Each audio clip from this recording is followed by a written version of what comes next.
मैं साथियों इसके बाद में आता हूं, जो कैबिनेट में नहीं था फैसला, लेकिन आपकी जानकारी के लिए रखना चाहता हूं।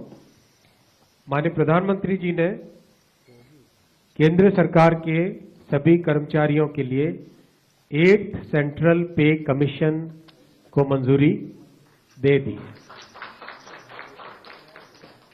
8th सेंट्रल पे कमीशन आप सब जानते हैं 1947 से अब तक 7 पे कमीशन हुए हैं और प्रधानमंत्री जी ने एक रेगुलर रिदम के साथ पे कमीशन बनाने का जो एक संकल्प लिया है, उसके हिसाब से 2016 में लास्ट पे कमीशन 7th पे कमीशन स्टार्ट हुआ था, तो 2026 में इसका टर्म कंप्लीट होता है।